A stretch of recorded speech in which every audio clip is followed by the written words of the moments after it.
Is everyone good with Unix concepts, right? It will be good. It will be good if we can cover the concepts once. Okay.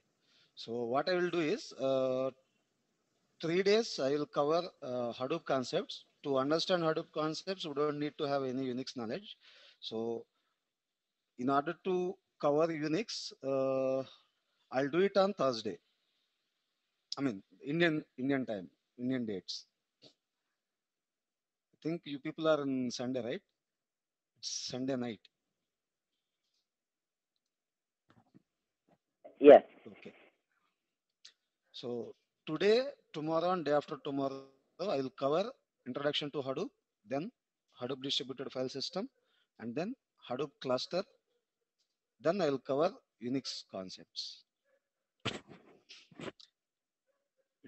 Okay, I don't have. Okay, that's the schedule for these 4 days. And once ready sir comes, then we will start doing sessions along with hands-on practice.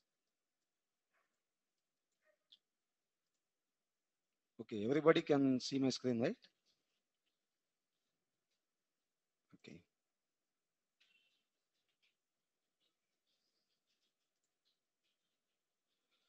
So what is Hadoop and desired features of distributed framework and all?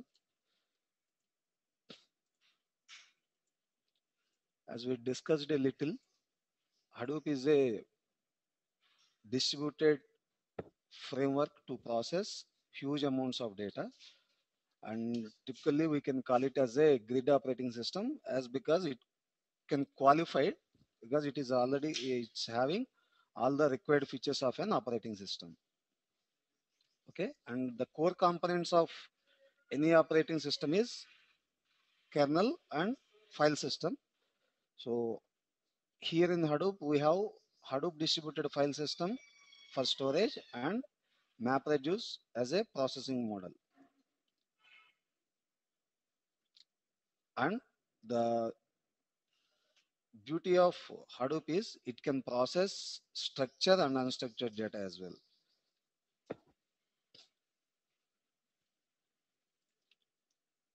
If you want to see a Apache license and all, you can go to the apache.org/Hadoop.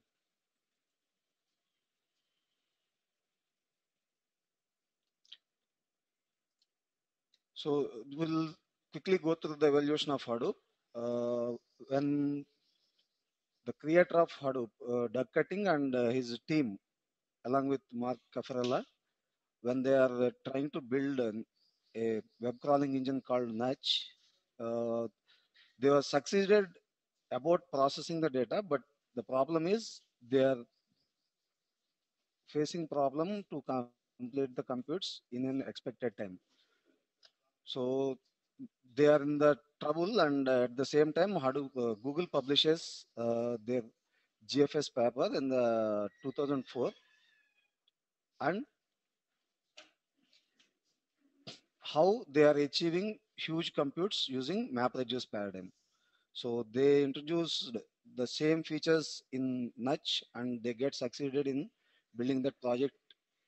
Then Yahoo started working on Hadoop.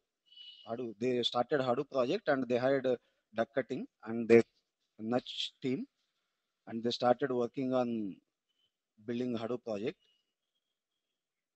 In 2006, Yahoo gave the Hadoop project to Apache Corporation, Apache Foundation, and it became the Apache top level project.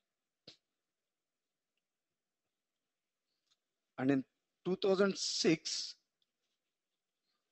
Yahoo found writing MapReduce jobs is a bit difficult in a day-to-day operation. So they they have created one data flow language which is big, and they created it for the people who are at higher level management. So maybe they may know or may not know either programming or SQL. So in order to make their life easy, they created it like a data flow language, and Pig works in a series of steps to process the data. That we will see a little when we are installing and configuring pig. Just we will go through it. And in 2007, the New York Times, they processed all their images, I mean, their documents using Hadoop on EC2, Amazon Elastic MapReduce cluster. And these are the some metrics. Yahoo runs 4,000 node cluster in 2008. Now they are using 9,999 node cluster. So in 2009, Hadoop sorted 1 terabyte of data in 60 seconds. And recently, Microsoft published that they have achieved it in 9 seconds on their cloud, that is Windows Azure.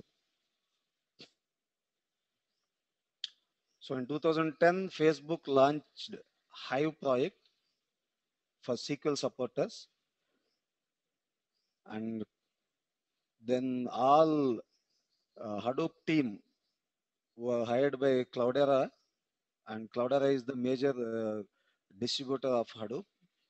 And in 2012, another distributor, Mapper Technologies, they did terabyte of data sort in 42 seconds over 1500 node cluster.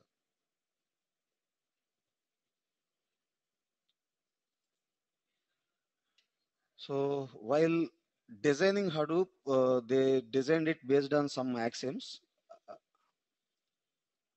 System shall manage and heal itself. So if something happened, system should not wait till an administrator or someone to come and repair it. So it should have good features so that it can heal itself. We will see those features in detail in the coming slides. And till now we can achieve performance scale up, but now the performance scale should be linearly so that we can store huge amounts of data, because the entire framework built to process huge amounts of data. Instead of moving the data to the computation, computes should move to data to get the parallelization. And the framework core should be simple, modular, and extensible.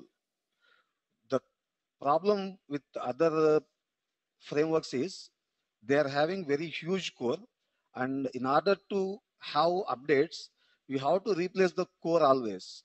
But while designing Hadoop, they designed it like the core should be simple, that we technically refer as Hadoop common, and that's a combination of MapReduce and HDFS. The core should be simple, and it could be extensible with all ecosystem tools. Too many ecosystem tools. That's why we may have around 90 ecosystem tools in the market for Hadoop. And other essential characteristics are it should be able to replicate the data in order to avoid RAID configurations and redundancy. It should have a mechanism of heartbeat check, like in traditional cluster architectures. Every slave node used to communicate to its master in the form of heartbeats, and again that heartbeats concept derived from hello packets of networking concepts.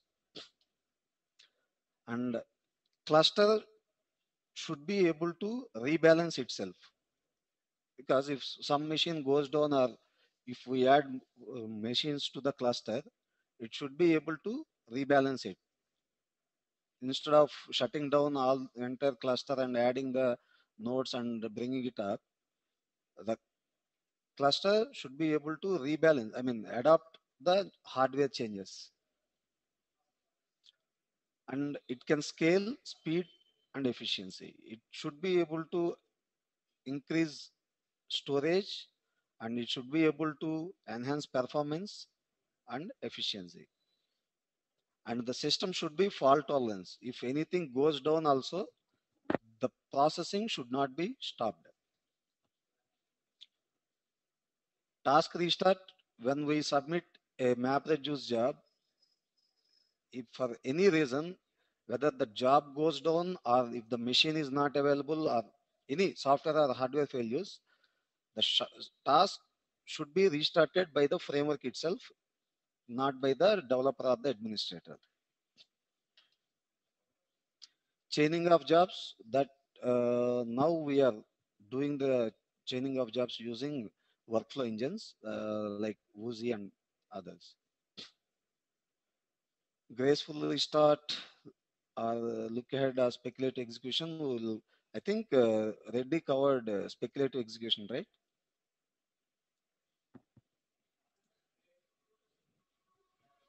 Did he covered speculative execution?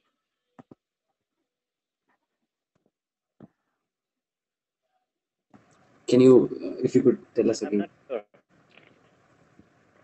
Okay, I'll cover speculative execution in the cluster concepts part. Okay, there we can get more insight. Speculative execution in the sense when we are running a job and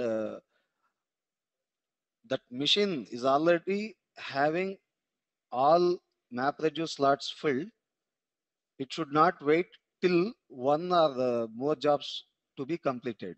That you'll be able to understand once we cover blocks and replications and all.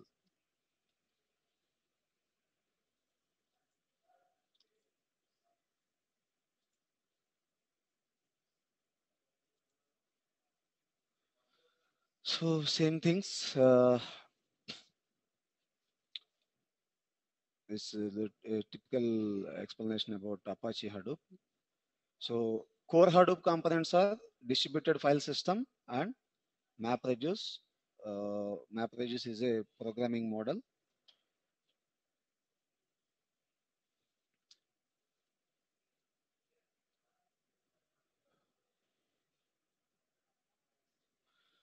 So processing should have the flexibility to process on different machines, not to bound to a single machine or a single schema. Once we enforce the schema, the processing will be delayed due to the what we used to say in I'm not getting that. Okay. So when you are trying to process the data, it will check for the constraints and data types and all. So it should not bound to a single schema. So rather than having the schema, it should be schemaless. Scalability, it should be able to scale out because any database is having a scaling limitation.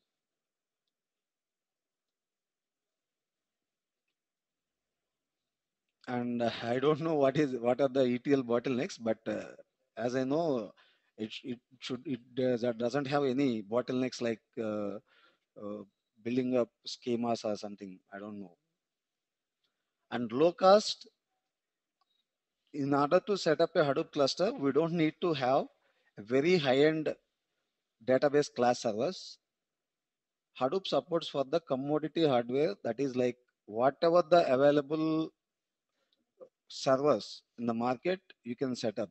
The thing is, for any traditional clusters or database servers, we need to have database class servers from the same vendor. We cannot configure a few IBM machines, few HP machines, few Solaris machines like that. But in Hadoop, you can be having any vendor material. I mean, any vendor hardware. So Hadoop runs with homogeneous software and heterogeneous hardware.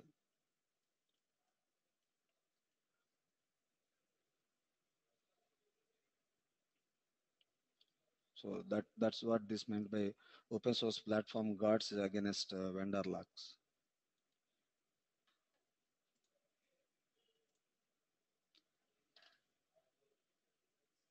So this we covered. Don't mind that I didn't validated this presentation. Yesterday night only I got the call and I prepared this document in a hurry. Okay, so what are the points repeated? I'll ignore them. Okay, applications are written in high level code. Developers need not worry about network programming, temporal dependencies, or low level infrastructure. That means when you are writing a MapReduce job, typically when you write a Java program or any other program, the program will be executed on the local machine unless you define where it has to run, right? But in Hadoop, if you write the code and you submit, you will not execute the code independently. You will submit the job to the framework, and internally framework will look into the code and it will send that code to the data. So you don't need to know or worry about network programming, how that program is going to be executed.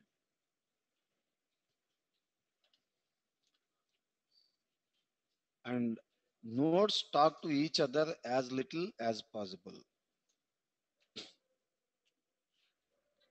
Thing is, when in data processing, obviously IO is going to be the bottleneck because of uh, the IO part is a mechanical component, the read rate head is a mechanical component, and when nodes are talking to each other and data is getting exchanged, network is going to be a bottleneck and IO is going to be a bottleneck.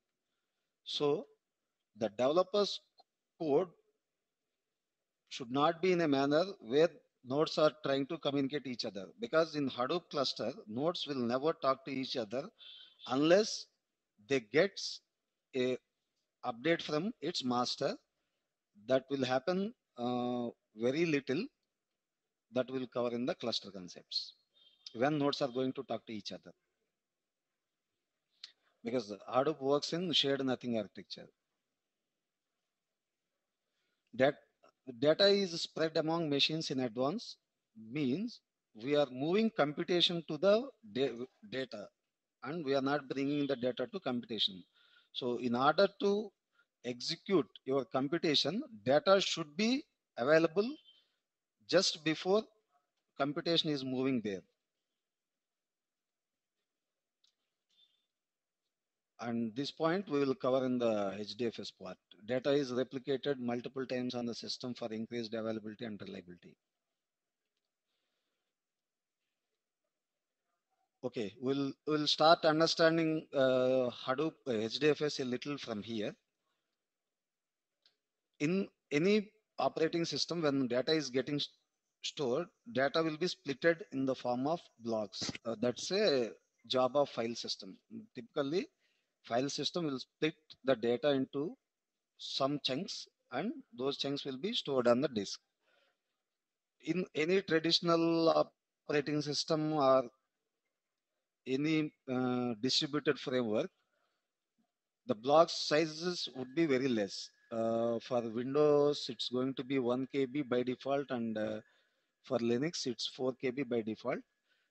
You can increase your block size, but operating system vendors, they will not give any guarantee like when you change the block size, your data is going to be persistent.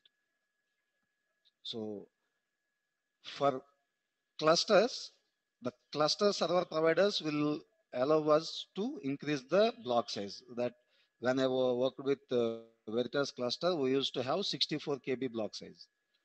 So that will be guaranteed by the cluster, that service provider basically. But operating systems will never give you the guarantee. But in Hadoop, again, the Hadoop is having a file system which is HDFS, and HDFS will also store the data in the form of blocks, and the default block size here is 64 MB. That means when you are trying to read the data, it will fetch 64 MB of data in a single seek. And they will recommend to have a block size of 128 MB also, and they can proudly say the system is going to be persistent even if you increase your block size to 512 MB. But beyond 512 MB, they cannot say because they didn't tested it beyond 512 MB.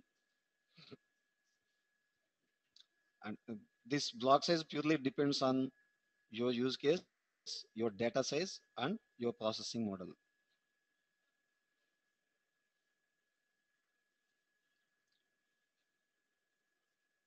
So map tasks works on relatively small portion of data.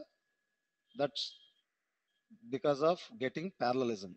Again, if you have huge data and one program is going to run on a big chunk of file, there is no meaning in doing it parallel processing.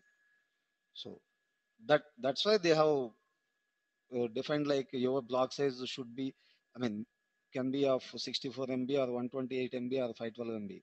Yes, if you have petabytes of data, then you can have 512 MB of block size, and only if you are having terabytes of data, it's 128 MB is good, and if you have gigabytes of data, 64 MB is good. That purely depends on how fast you are going to process the data and what could be your data volume.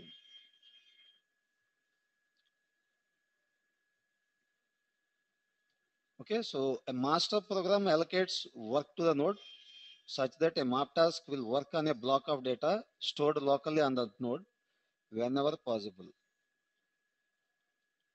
There are a couple of daemons which runs on Hadoop. So till here, is anyone having any doubt, or shall we move ahead?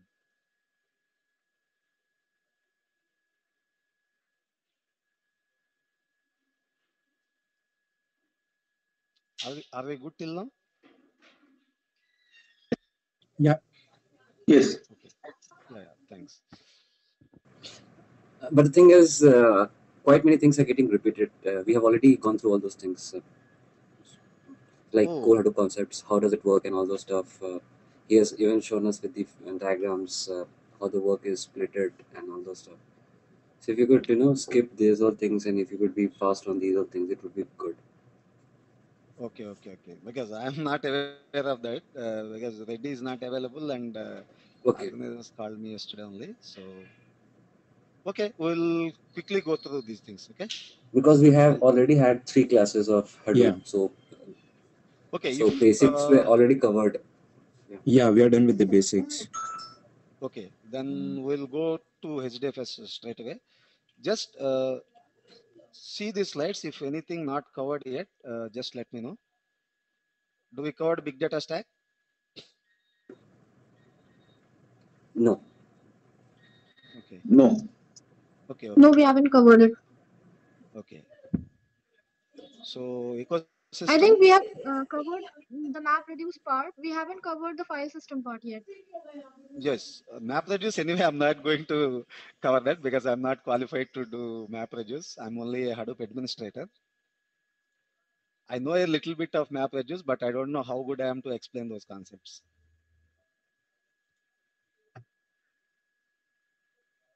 Okay, so I, did we cover this? Yeah. I mean, you can go back to slide number 9. Yeah. Let me go through all the slides, and whichever slides covered, I will delete those slides. Okay.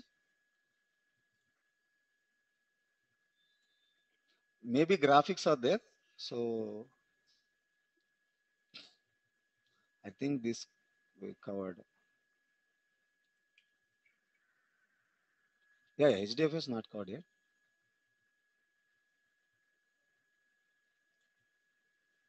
This I don't think.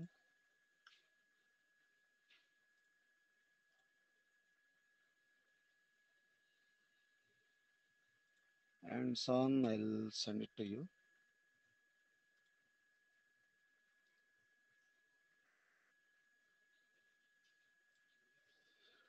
Okay.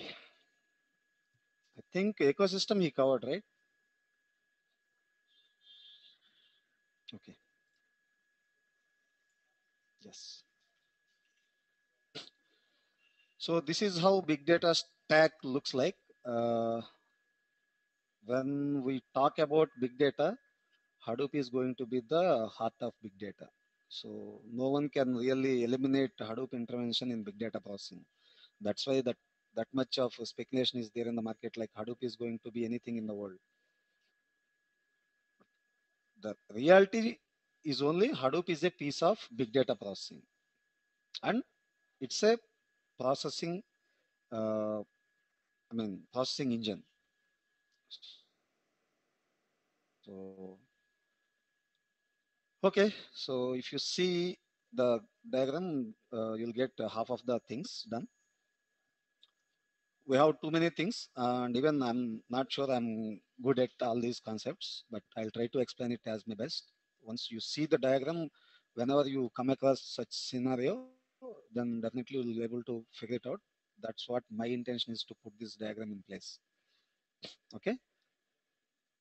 So typically, logs and events data, RDBMS data, and files data will be there outside the framework.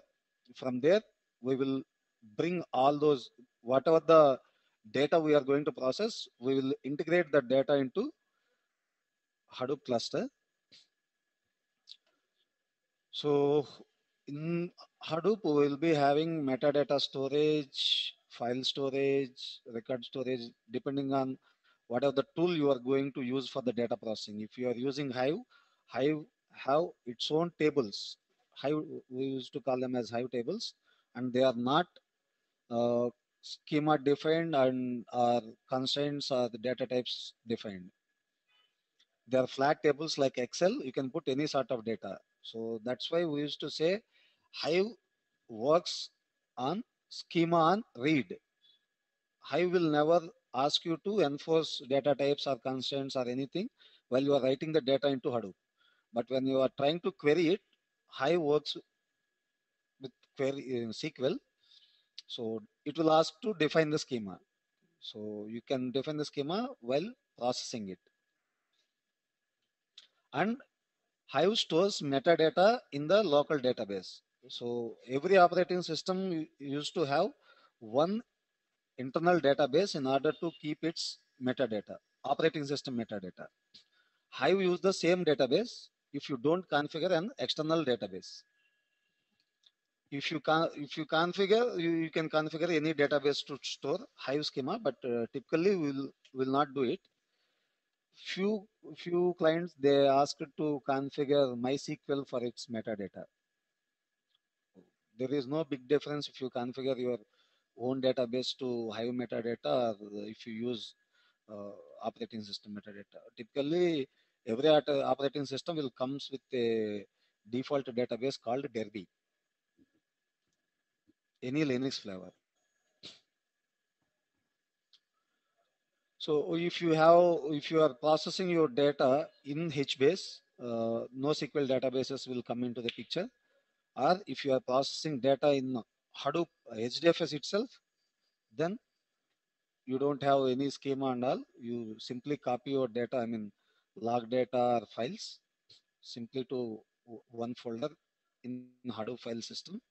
Then you use again uh, MapReduce or Pig to process the data.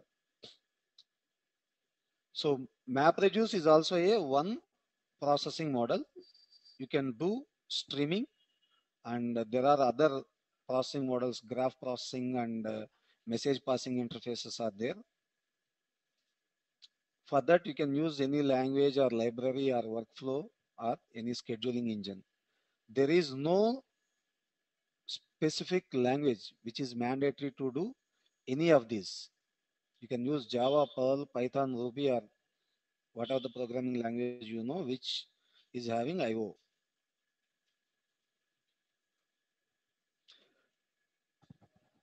So we have time series data and object repository managers, OLTP. But previously, OLTP is not there in the Hadoop, big data stack. Now, some distributors, they developed tools for OLTP processing, like Cloudera has released Impala. So if someone is from OLTP background, they don't need to worry about it because already vendors started developing OLTP tools on top of Hadoop. Okay.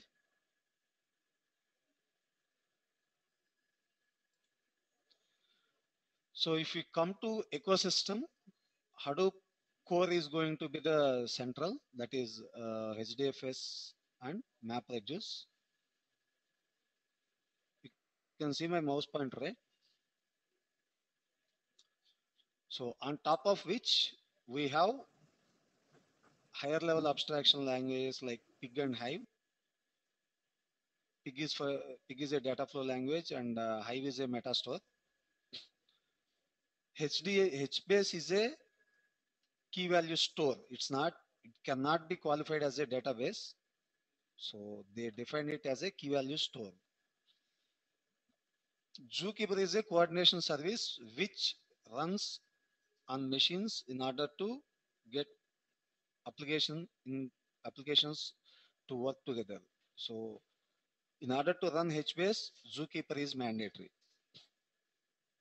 because HBase is having too many multi-master architecture. So some coordination service should be there in order to manage those services. Woozy is a workflow engine. When you develop too many MapReduce jobs, you cannot sit and run the jobs independently. So to do that MapReduce execution automated, we will use Woozy for workflow. It's nothing like cron tab. Scoop is an integration tool to integrate data from relational databases to Hadoop. And Scoop is as powerful as your Java programs because you query Scoop to bring data from relational databases. It will write a MapReduce job in Java and it will allow you to see how it has constructed the Java program. So if you see that program once, you'll never try to run the programs in Java. But of course, if someone is passionate in Java, then definitely they'll do it. So Avro is a serialization and deserialization engine. And when you are trying to move MapReduce from one cluster to another cluster or vice versa, Avro is a serialization and deserialization engine. People know what is serialization and deserialization, right? No, can you please explain? I'm not a programmer, but I can give you what it is.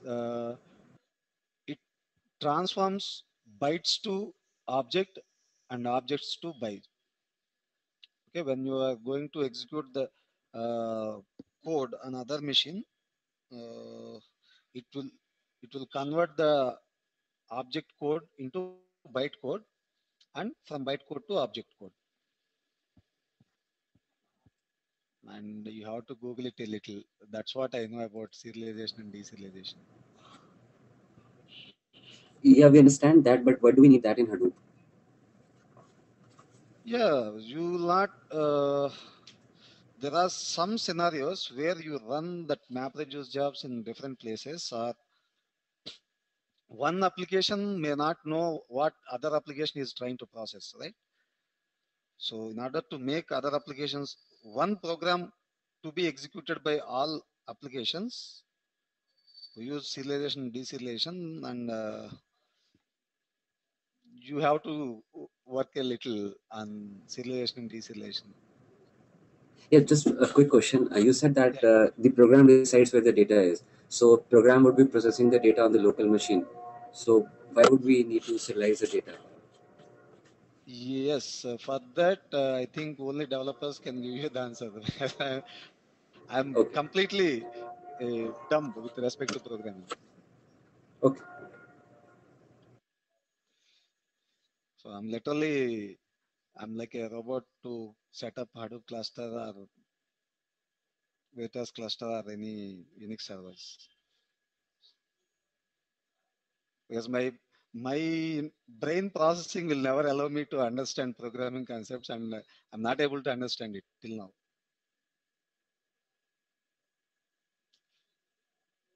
So, Okay. okay. Yeah, thanks.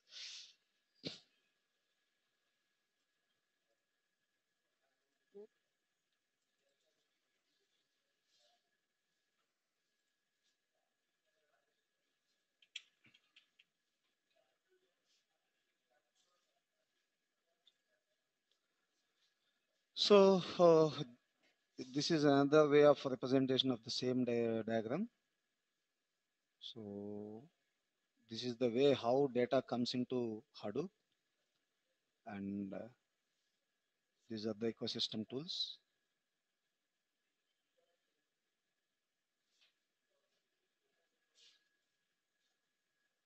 These are all other Hadoop, Apache Hadoop projects, and Yarn is a second release of MapReduce. Hadoop Common is the core, HDFS is the file system, MapReduce or Yarn. MapReduce 1 or Yarn are the programming models, on top of which Scoop and Flume are used to integrate data from external sources. Scoop is used to integrate structured data from relational databases, and Flume is used to integrate log data or any unstructured data or streaming data from external sources like web logs, machine logs, RFID logs, like that. HBase is a key value store, and Cassandra is a columnar database. Gora and Solar are not aware of these things. Zookeeper is a coordination service. Hama is a advanced of MapReduce, but still in incubation. It's not a top level project. So whatever the latencies are there in MapReduce processing, they have eliminated in Hama, and still I have to do some research on Hama in order to understand it. But yes, it's going to eliminate the latency in MapReduce execution. Mahout is a machine learning library, and machine learning is a small part of artificial intelligence. So in order to make your application to understand your client activities, they'll build applications in Hadoop. I mean, Mahout. That's like when you go to Amazon, you'll get some referrals, right? The person who bought this book already interested on buying these books, kind of things. So all those applications will be built on top of Mahout. Hive is, yeah.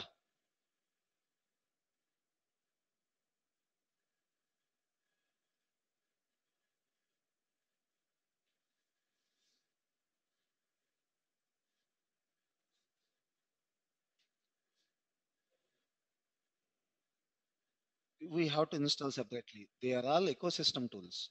Hadoop is only having two pieces. One is HDFS, that is distributed file system, Hadoop distributed file system, and another one is MapReduce. Collectively, these both will be called as Hadoop core. Hadoop is only this piece.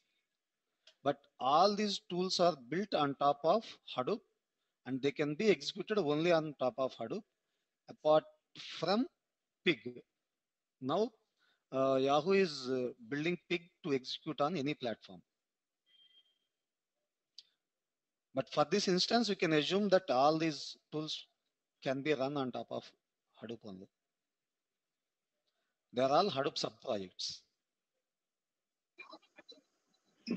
Ashok? Yeah. Ashok? Yeah. In our course, what all projects are we going to cover? In our course. In our course, these are all pretty simple. This is the core part of Hadoop, and we'll cover Pig, Hive, Scoop, Flume. Remaining all is just like installing them. But HBase Okay. is going to be a separate course okay, and HBase is a little complex than Hadoop installation. In order to do it, your our minds has to accept something some data processing will happen against to the traditional RDBMS concepts. Normally, RDBMS works with ACID properties, but all NoSQL databases works with base properties. And fortunately or unfortunately, HBase works with both. So it's little bit confusing or tricky in order to work with HBase. Remaining things, even Scoop is also a small piece. It's just like a JDBC connectivity. You are specifying framework to bring the data instead of asking your Java program. So Scoop will transform your query into a Java program. Definitely, you'll be amazed once you write a query, either in Scoop or Pig or in Hive, and you see the comparison between those queries and MapReduce jobs.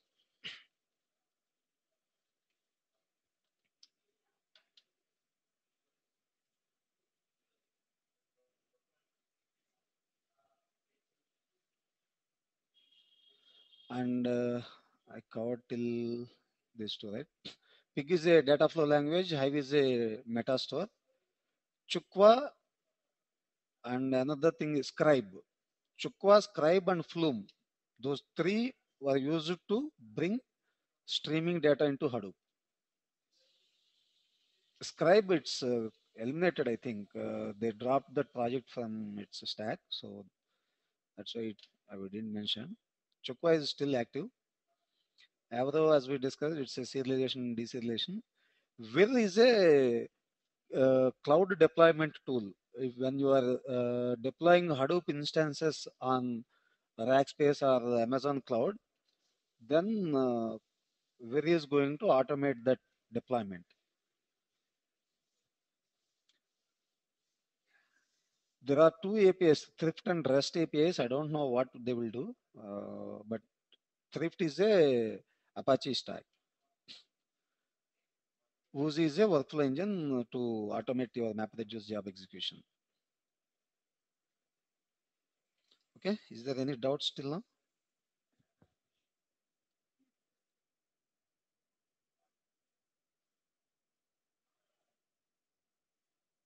Yeah, cloud deployment especially, not on physical machines. It will create the same instances. Like if you want to correlate it, we have Norton Ghost, right? To take the backup and install the same instance on other machines. Like that, it will deploy Hadoop instances on cloud.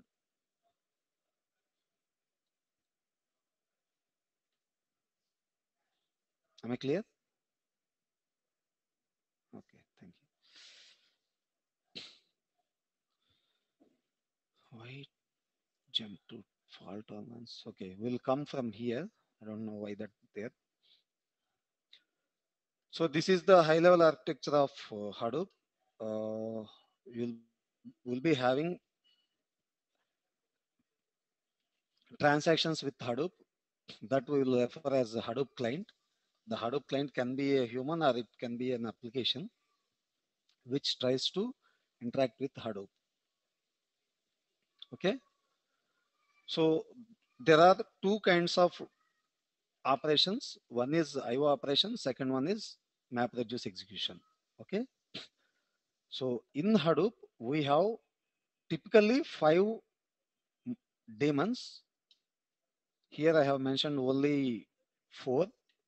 Fifth one will come while we are doing the cluster concepts.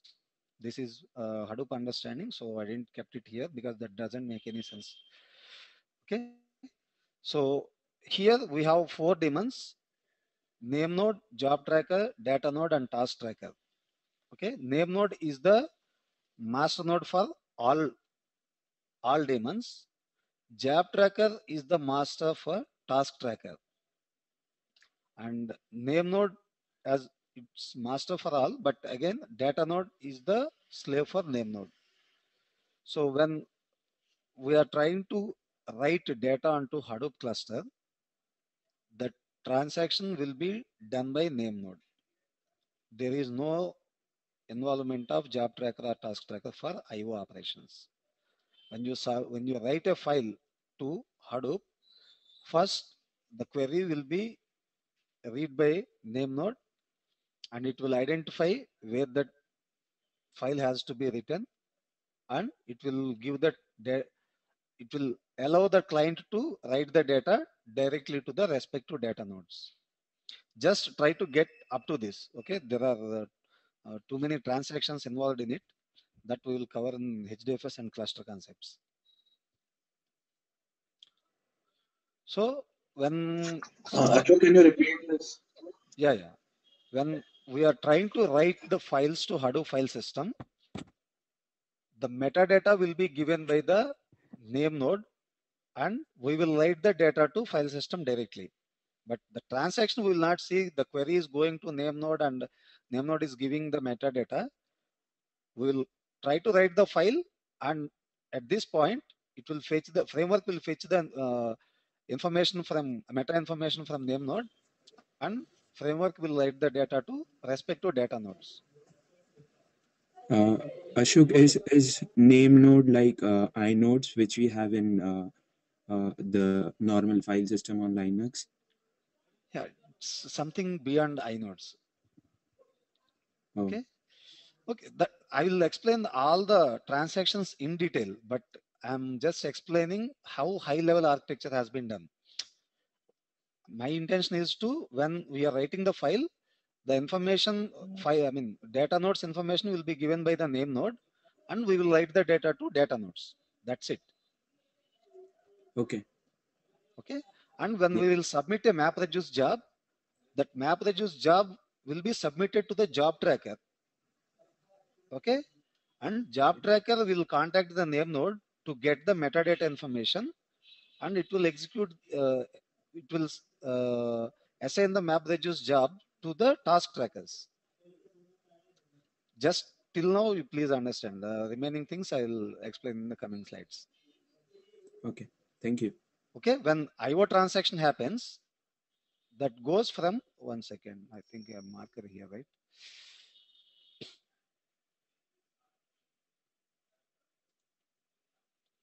So when I do an IO transaction comes here, then it will fetch the metadata information from name node.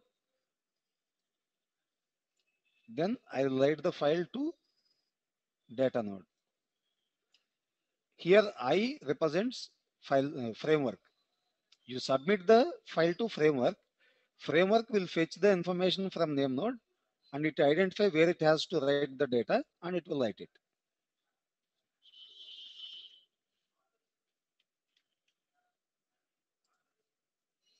How I can clear it?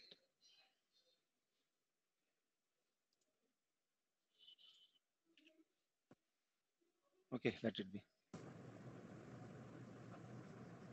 But when I'm doing a MapReduce job execution, I'll submit the MapReduce job to the framework. The job will be given to job tracker by framework, and job tracker will get the meta information from name node. Then it will identify where the data resides. Then it will assign the MapReduce jobs to the respective nodes. Okay, till now I covered.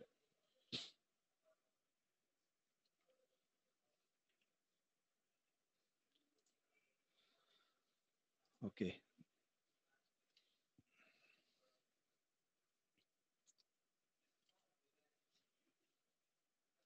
I have one more slide where it is.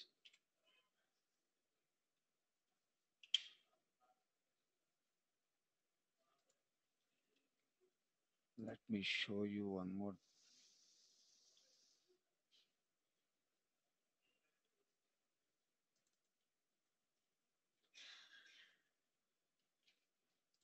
Okay. So these are all the daemons which are running in Hadoop cluster. So you can get more clarity from this slide. Okay. So when a transaction has done by a client, if it is an IO operation, that will be taken by the distributed data storage. So in both cases, framework will come into the picture. Okay. So first we will understand what are these daemons. As I told, name node is the master. Name node is only the master, but in order to job responsibilities, it's been segregated like job trackers, name node, and secondary name node are going to be the master daemons. Data node and task tracker are the slave nodes, slave daemons. And every data node machine should contain a task tracker. Okay.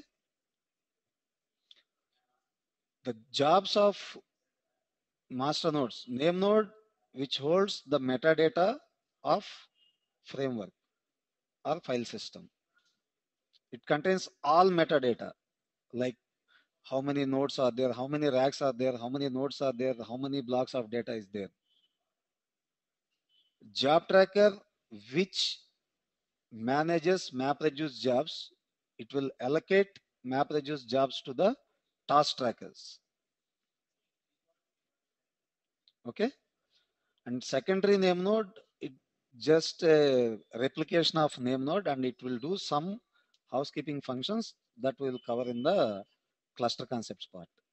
For this instance, just ignore secondary name node. Okay. And there is no significance of secondary name node in the recent release. It has been changed to backup name node. Okay. So for us, there are two two master daemons and two slave daemons. Master daemons are name node and job tracker. Slave daemons are data node and task tracker. Name node is a master for entire cluster, and it's going to be a data intensive and memory intensive operation because every query will be submitted to the name node, and the name node used to give metadata information for all the queries. So name node should be carried out individually in a single machine. Job tracker is responsible only for execution, allocation of MapReduce jobs to the task tracker. Okay. So you can run job tracker alone, or you can run job tracker on any other machine which is not running name node. That's a recommended design, not mandatory. You can job tracker and name node can coexist. There is no issue with that. Technically, there is no issue. And when it comes to slave nodes, both data node and task tracker should run on each machine. Okay, when data node is running, task tracker should run because data node keeps only data information. Data, physical data. It cannot run any jobs. So in order to run the jobs, we have task tracker daemon, and task tracker daemon will run map or reduce jobs on data. Okay, so there is no meaning of running only single node, data node or task tracker in any machine. Are we clear?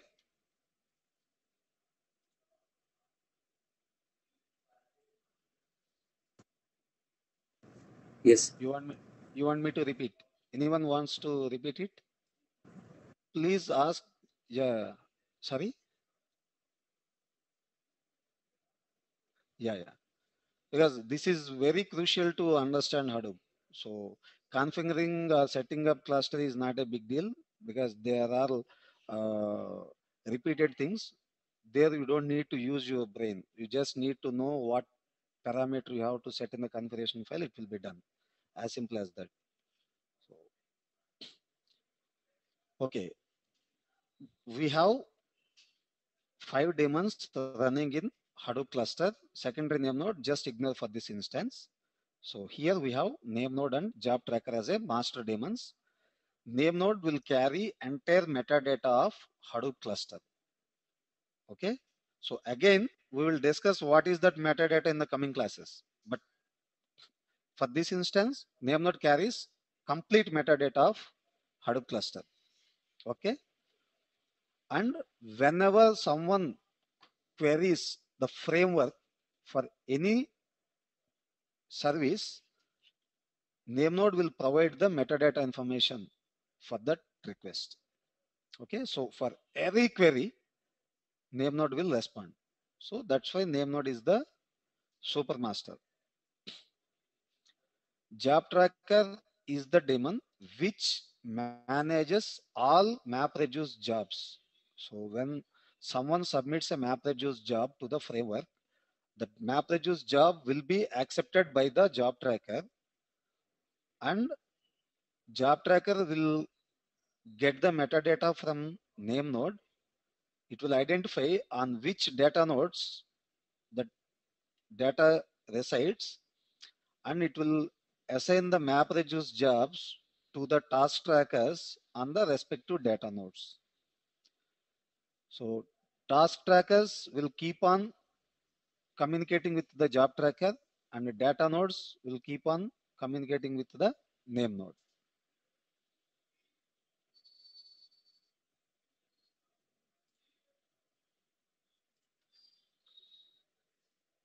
Okay. Yeah, anyway, we have to discuss these points at least a couple of times in the coming slides.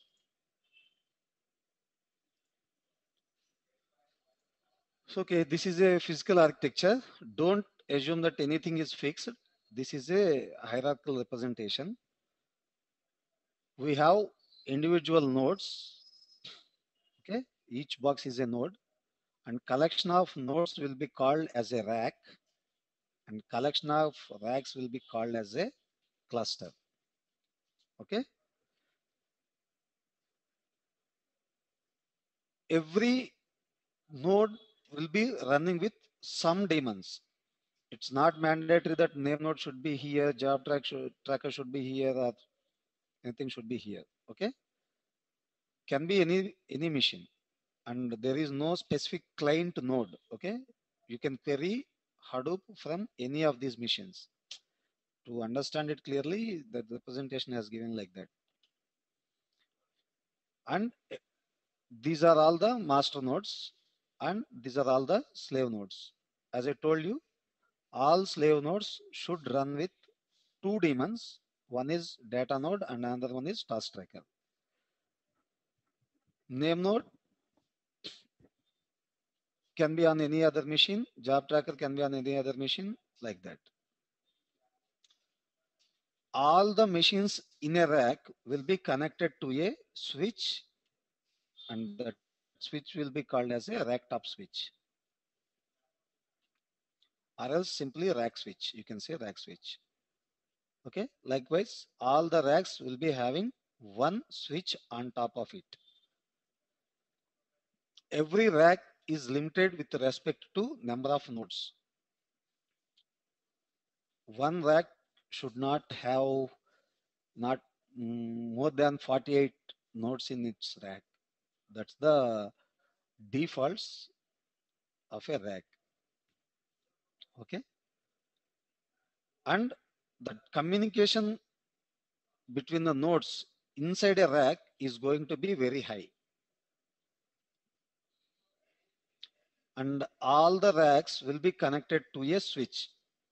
In order to get high availability, if one switch goes down, we will configure two switches. Okay. And from there, we will connect to the outside networks.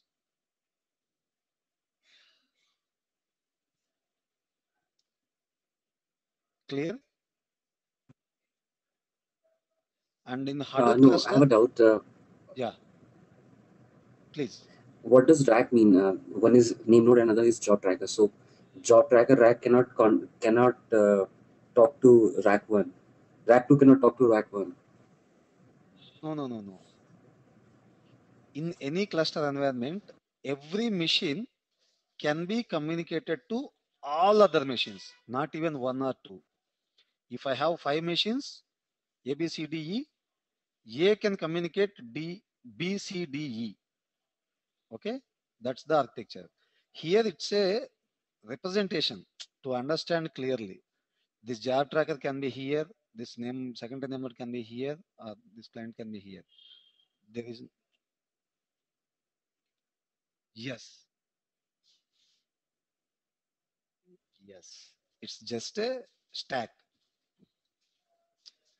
Because when it comes to networking, if you connect individual machines to the switch and you can form the cluster in that fashion also. But in order to communicate between one machine to another machine, you'll be having only one path, right?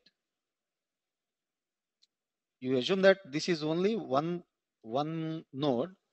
So in order to communicate this machine to here, you'll be having the same path. And if you want to communicate with this rack, you have to go to the same switch and you have to come here. So networking is going to be a bottleneck, right? And another higher level bottlenecks are, yeah,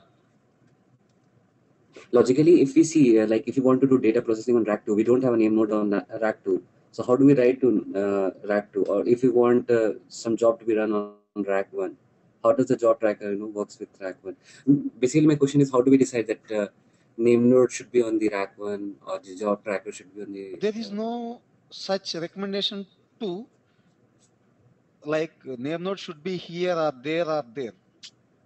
That's what I'm trying to say. This is not mandatory that name node should be here. It can be anywhere in all the racks.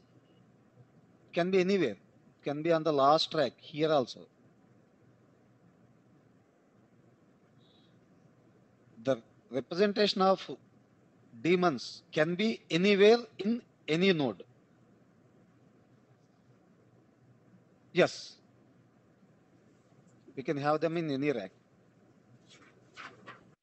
But the recommendation is when you are running name node on this machine, this square box, you don't run any other daemons.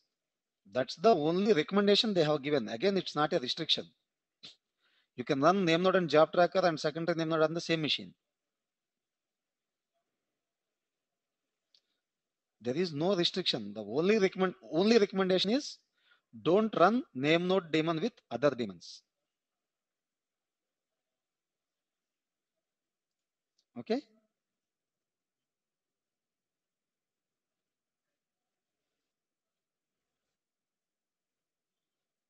Each is a node because it's a rack server, right? Rack server's shape should be like a rectangle. Each rectangle is a node. Okay. So please ask as many questions as you can because I just want to make sure that if tomorrow you are talking in front of somebody, you should be like you should kill the others so that they cannot ask any other question. So name node would be sending the heartbeat. Oh, continue. No, name node will receive the heartbeats. Yeah, I Okay, did cover that. We are could you just please, about to yeah. like, how does the name node builds metadata from log reports? That I have to cover. This Oh, is only Hadoop piece. We are not getting into Hadoop internals yet. Oh. Because we are all admins, right? So we have to cover internals in detail. So before that, I'm giving only a higher level abstraction so that for next class, you can come with some sort of understanding. Oh, okay. Today, I'm not covering the internals of HDFS or cluster. Because I just let you guys see. There are 42 slides in this PPT in which I'm going to cover again. We will see MapReduce, how MapReduce will happen. I'll cover all the internals because these are not mandatory to set up Hadoop cluster and all. But still I'm trying to explain how when you are writing a file, if it is a file.txt, how many blocks it's going to create for one file basing on our block size, and how many replications it's going to create, how those blocks will be allocated to the framework. Again, there are some internal algorithms which fires automatically when you are trying to do certain operation. When you are trying to do IO operation, the block replications and block placements will come into the picture. When you are trying to run MapReduce jobs, job tracker algorithms will come into the picture. We don't know what algorithm is working behind that, but we know how that algorithm will do it. Because Hadoop creators doesn't want to be in a position like Google, because Google they just revealed how they are achieving their processing through MapReduce and all, and they have developed one algorithm called PageRank, and that changed entire internet world. And one algorithm makes Larry Page and Sergey Brin millionaires. You people heard about PageRank algorithm, right? Yeah, we have that in our subject. Yeah. Yes. PageRank, I don't think so. For the guys who passed early to 95s, but they might have OSPF at that time. So PageRank is nothing but an augmentation of OSPF.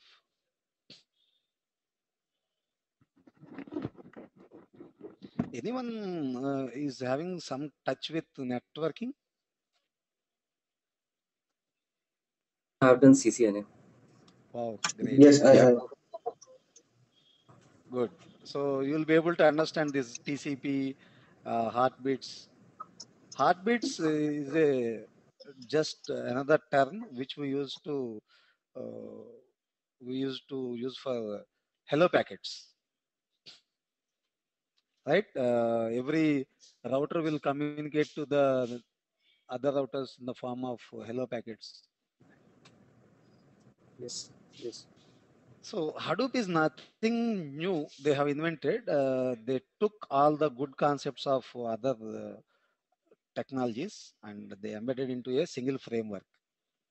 So just need to correlate all those things and we have to understand it. Once you understand in that way, definitely there is no puzzle in front of you. Then you can create puzzles to others by asking tricky questions. Ashok, Yeah, can you explain that previous slide once again? this one or previous one? This Previous. one? Yes. Yeah. So in Hadoop cluster, okay, or Hadoop framework, we have 5 daemons collectively. Okay, 3 of them are master daemons, 2 of them are slave daemons. Okay, both slave daemons should run on each machine. That's the default. So name node is the supermaster for the framework and it holds all the metadata of file system. Okay, in the form of, see here you have some architecture, right? So how many racks are there? Rack 1, rack 2, 2 rack n. How many nodes are in each rack? Okay, it will have the absolute information of all the metadata and what blocks are there on each node, like that. So whenever you want to do any transaction, definitely you should know where your data is. So your transactions will be done with respect to data only. So in order to see where the data is, you have to consult the name node to get the metadata. So name node will provide all metadata information to any process, any request. So name node is going to be a high intensive memory operation. And job tracker is another master daemon which masters only MapReduce jobs, nothing else. Okay. So when we submit a MapReduce job to the framework, the job will be submitted to job tracker directly, because job tracker daemon can identify the MapReduce jobs, and it will fetch metadata information from name node, and it will identify where the data blocks are located. So it will assign the same MapReduce jobs to the task trackers which resides on the respective data nodes. If my data resides only in these two nodes, so job tracker will assign a MapReduce job in this task tracker and in this task tracker. And slave nodes are only data node and task tracker. So data node holds only the actual data which has been written to the framework. That's only the data node's responsibility. And it will update its master that what data it contains. Each data node informs its master node that what data in its machine. And task tracker will accept the MapReduce jobs from job tracker and execute them locally. This task tracker can execute MapReduce jobs in this data node only. It cannot go and run anywhere. Okay. So it will run the MapReduce jobs locally and respond back to its master with the results or failures.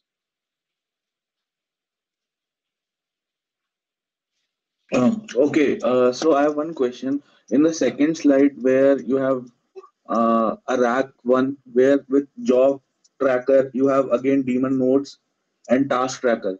So, is it mandatory to have those data node and task tracker with job tracker, or we can have just a job tracker with in a single rack? We can have job tracker can have data node and task tracker, and they can both coexist. Even name node also, but it's not recommended to have data node and name node. I mean, any other daemons along with name node.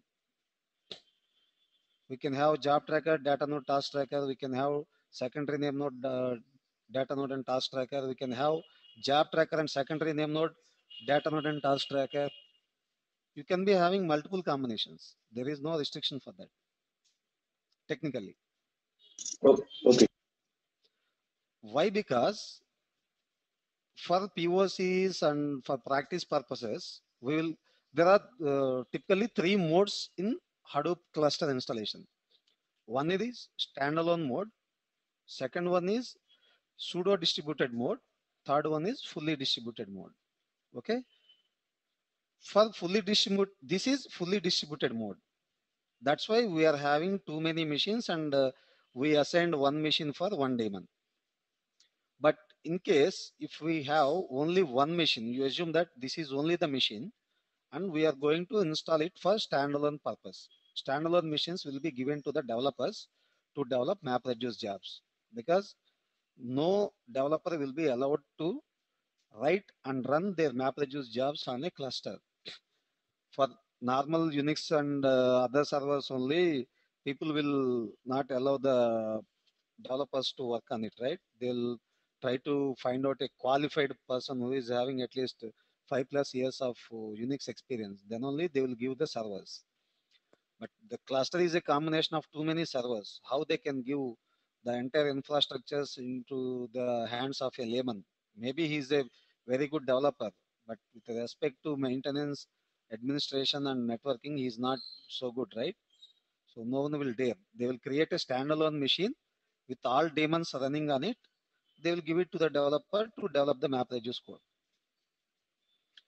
So in that, we will run name node, job tracker, secondary name node, data node, and task tracker, all daemons in a single machine. There is no technical issue in configuring like that. But in a real cluster, if you run name node along with the data node and task tracker, again, this machine has to send heartbeat, right? Block reports to name node. So it has to keep on communicating with this machine. if someone is, you are talking with somebody, and if third person comes into the picture, definitely it's going to be a disturbance for you, right? With respect to networking, it's going to be a bottleneck. So they'll restrict name node in order to communicating with other machines for IO operations or job execution.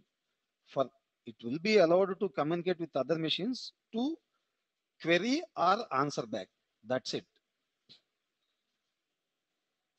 Because typical Hadoop, yeah, yeah,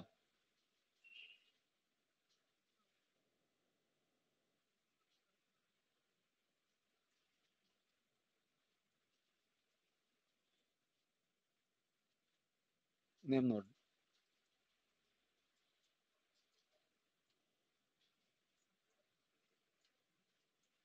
Yeah, that we will cover in the coming classes. See, there are too many things which I have to explain, but until that scenario comes, we don't discuss that, because we'll understand first basic things, then intermediate things, then advanced things.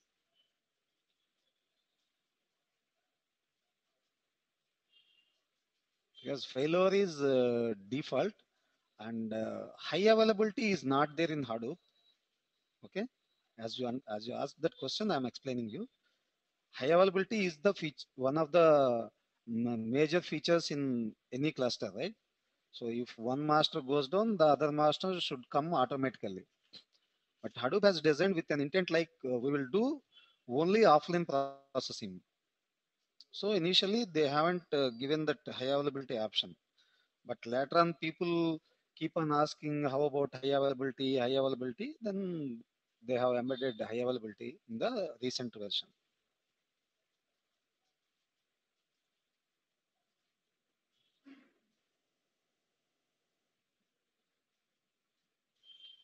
Sorry, I didn't get you.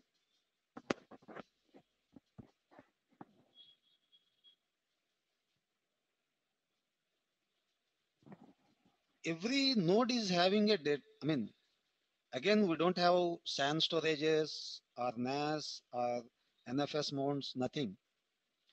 It's just simply a computer, a bunch of computers is a rack. Okay, not database class servers. They are just, technically we'll say them as a, we'll call them as a blade server or a rack server, so that you can mount them to a rack. Nothing hardware superiority we are having in these machines. They are just like our desktops, but they are intermediate to database class servers and desktops. As simple as that. Simply to understand more, if a desktop costs around 50,000 of the same hardware configuration, a rack server may cost around 80,000. But if a database class servers, it costs around 10 lakhs.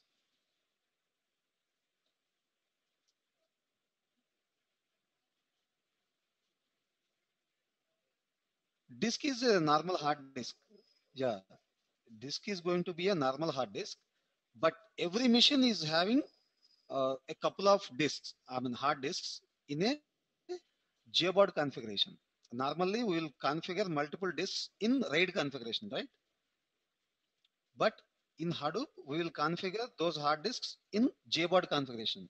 Means just a bunch of disks, like primary master, primary slave, secondary master, secondary slave. Simple. Data will be spread across multiple disks.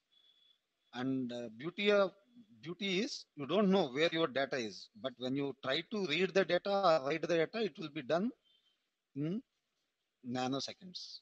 It will be done like that.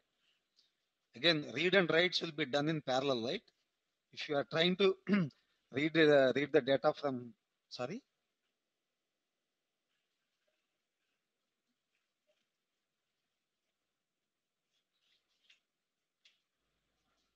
if there is no SAN and NAS,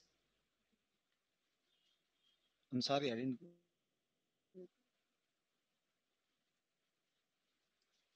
Yes, SAN and NAS we used to store the data, right?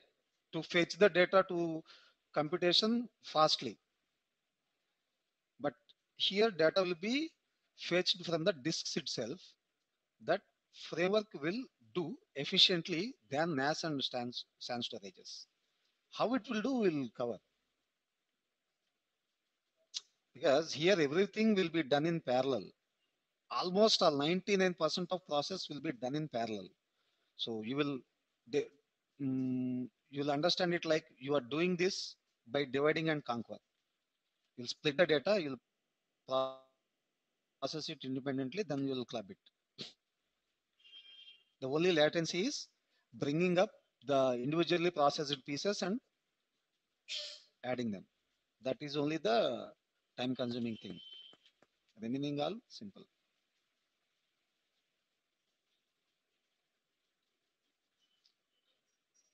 Okay, any other questions? This is where I'm going to stop for today. From tomorrow, again, we will cover these concepts a little with this fundamental process. I didn't explain this. I just answered your queries. So I'll explain what are these processes. Because this last point is going to take around 10 to 15 minutes. Any questions till now?